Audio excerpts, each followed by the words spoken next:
ثانی انٹرنیشنل حج عمرہ tours and travels. حج عمرہ جانے کے خواہشمند حضرات اسکرین پر دیے گئے نمبرز پر کال کریں۔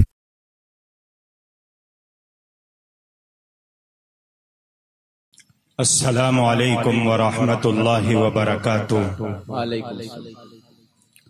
نحمده ونصلي على رسوله الكريم، اما بعد، اعوذ باللہ من الشیطان الرجیم، بسم اللہ الرحمن الرحیم۔ قل یا ایہا الکافرون لا اعبد ما تعبدون ولا انتم عابدون ما اعبد ولا انا عابد ما عبدتم ولا انتم عابدون ما اعبد لکم دینکم ولی دین۔ صدق اللہ العظیم۔ قال رسول اللہ صلی اللہ علیہ وسلم ان الرسالة والنبوة قد انقطعت فلا رسول بعدی ولا نبی، رواہ الترمذی او کما قال علیہ الصلاة والسلام۔ وقت کی قلت دامنگیر ہے، ابھی بڑا جامع بیان اور بڑی مہذب اور منظم گفتگو آج کے پروگرام کے میزبان فرما رہے تھے۔ ابھی آپ نے اسٹیج پر لگے ہوئے بینر کو دیکھا اور اس اشتہار کو دیکھا جو آپ کے موبائلوں کی اسکرین پر آیا۔ اس پر عنوان ہے تحفظ عقائد۔ تحفظ عقائد، اس کا یہ مطلب اس کے سلسلے میں تفصیلی گفتگو بیان کرنے کا یہ وقت نہیں ہے، لیکن مجھے دو باتیں عرض کرنی ہیں کہ تحفظ عقائد یہ بدیہی چیز ہے، اور بدیہی کا مطلب یہ ہوتا ہے کہ اس کے لیے دلائل قائم کرنے اور دلائل پیش کرنے کی ضرورت نہیں پڑتی۔ مثلا کیا ہے وہ بدیہی عقائد؟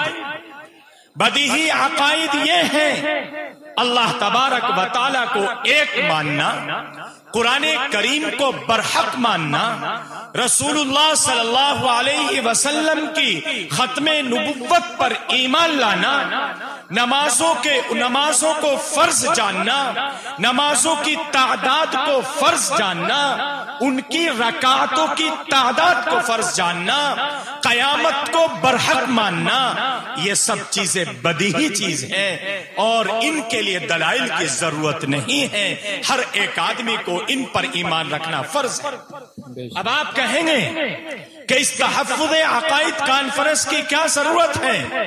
آؤ مسلمانوں، اس مبارک گھڑی کے اندر بیٹھ کر اس پروگرام میں آپ تشریف لائے۔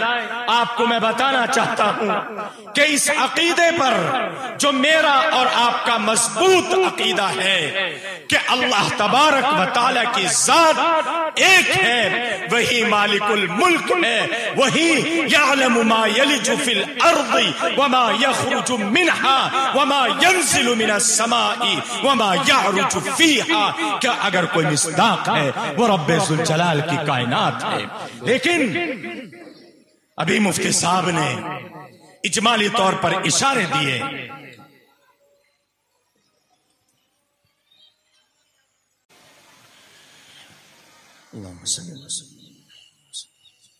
تو میں یہ عرض کر رہا تھا کہ مفتی صاحب نے جس طرف اشارہ کیا ہے، ذرا آپ تھوڑی سی دیر 2-4-5 منٹ کی گفتگو ہے بس، اس میں ذرا آپ سمجھیں یہ ضرورت کیوں پیش آئی ہے تحفظ عقائد کی۔ کوئی ضرورت نہیں تھی۔ آپ مڈھالے میں کیا، یہاں تو دیندارانہ ماحول ہے، آپ ان بستیوں میں چلے جائیں جن میں مسلمان ہیں اور ان میں کوئی دین کے چراغ کی روشنی نہیں پھیل رہی ہے، آپ وہاں بھی کہیں اللہ کے بارے میں کیا عقیدہ ہے تو وہ یوں کہے گا اللہ ایک ہے، اللہ محمد صلی اللہ علیہ وسلم اللہ کے رسول ہے۔ پتہ چلا اللہ کا انکار نہیں کرے گا تو پھر کیا ضرورت ہے اس کی؟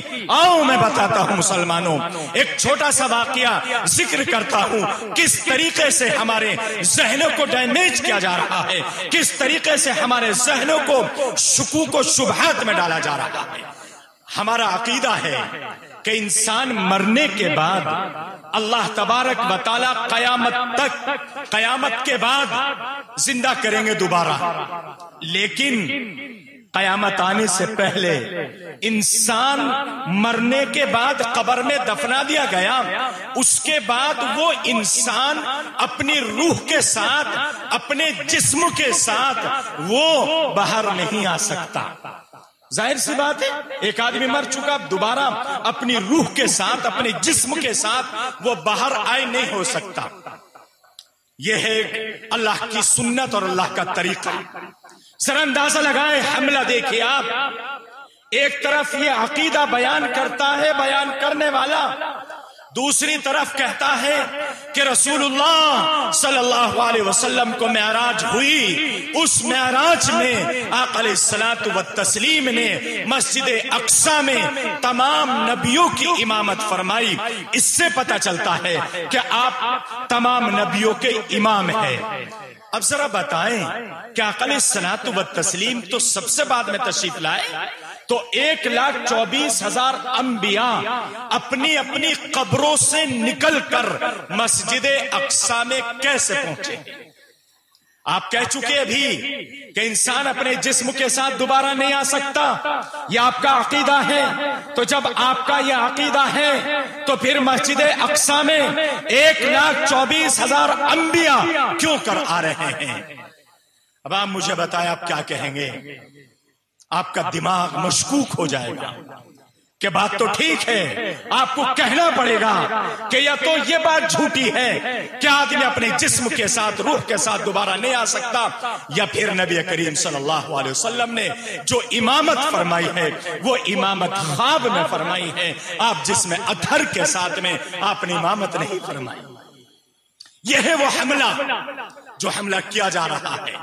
آپ کو کوئی نہیں کہے گا کہ آپ اللہ کو ایک مت مانو، آپ کو کوئی نہیں کہے گا کہ آپ رسول اللہ صلی اللہ علیہ وسلم کی رسالت کا انکار کرو، نہیں، بلکہ آپ کے ذہنوں کو مشکوک کیا جائے گا، آپ کے ذہنوں کے اوپر حملہ کیا جائے گا، اور آپ کو بتایا جائے گا کہ آپ انکار کرو اس بات کا کہ مسجد اقصی میں رسول اللہ نے نماز نہیں پڑھائی۔ الیاذ باللہ من ذالک۔ یہ چھوٹی چھوٹی سی باتیں ہیں، حالانکہ علماء نے جواب دیا ہے کہ اللہ تبارک و تعالیٰ نے اپنے علم کے مطابق اور اپنی قدرت کے مطابق تمام انبیاء کو مسجد اقصی میں جمع کیا، اور پھر رسول اللہ صلی اللہ علیہ وسلم نے امامت فرمائی ہے۔ بہرحال تو مجھے عرض یہ کرنا ہے مسلمانوں کہ آج آپ جس مڈھالے میں تحفظ عقائد کانفرنس میں جمع ہوئے ہیں، آپ اپنا یہ ذہن بنا کر رکھیں کہ جو باطل ہے، جو محنت کر رہا ہے، اس کا یہ مقصد نہیں ہے، اس کی یہ دعوت نہیں ہے کہ آپ اللہ کو ایک نہ مانے، رسول اللہ کی رسالت کا کھلم کھلا انکار کرے، بلکہ وہ آپ کے اوپر حملے کرتا ہے۔ کبھی حملہ کیا مسلمہ کذاب کی شکل میں، کبھی مختلف لوگوں کی شکل میں۔ آج اس وقت اس دور میں اس زمین کے اوپر، اس آسمان کے نیچے سب سے زیادہ گندا، سب سے زیادہ پلید، دیکھنے میں بدصورت اس دھرتی کے اوپر جس کا گندا وجود ہے وہ ہے ایک انسان جس کو شکیل بن حنیف کہتے ہیں۔ آپ شکل دیکھیں، شکل سے بدصورت ہے، علم دیکھیں، علم سے کورا ہے، اس کے پاس کچھ بھی نہیں ہے، اور وہ اعلان کرتا ہے کبھی عیسائیت کا، اور کبھی اعلان کرتا ہے مسیحیت کا، اور کبھی اعلان کرتا ہے وہ امام مہدی ہونے کا، اور کبھی کچھ اعلان کرتا ہے۔ میرے مسلمانوں، میرے سادہ دل لوگوں، خدا کے واسطے اپنے عقیدے کو محفوظ رکھ لو۔ آپ کے پاس کچھ بھی نہیں ہے، اگر ہے تو ایک عقیدہ ہے جو رب کے سامنے ہم اپنے عقیدے کو لے کر جا سکتے ہیں۔ نہ ہمارے پاس اعمال ہے، نہ ہمارے پاس کردار ہے، نہ اخلاق ہے، اگر ہے تو صرف اور صرف ایک اعلان ہے، لا الہ الا اللہ محمد الرسول اللہ صلی اللہ علیہ وسلم۔ یہ اعلان ہے، یہ عقیدہ ہے۔ اللہ سے دعا کریں کہ پروردگار عالم مجھے مجھے بھی، آپ کو بھی، پوری امت کو اس دین پر، عقیدے پر قائم رکھے اور ہر ایک کو مرتے وقت کلمہ نصیب فرمائے۔ میں اپنی طرف سے بہت دل کی گہرائیوں کے ساتھ میں حضرت مفتی صاحب دامت برکاتہم کو مبارکبادی پیش کرتا ہوں، ان کی ٹیم کو مبارکبادی پیش کرتا ہوں، اور اللہ کی قسم ان علماء کی موجودگی میں کہتا ہوں کہ اس میں ہماری یہ شرکت اپنے لیے میں باعث صد افتخار سمجھ رہا ہوں کہ اللہ تعالیٰ نے ہمیں اس میں شرکت کی توفیق دی۔ اللہ تعالیٰ قبول فرمائے، آمین۔ وآخر دعوانا ان الحمدللہ رب العالمین۔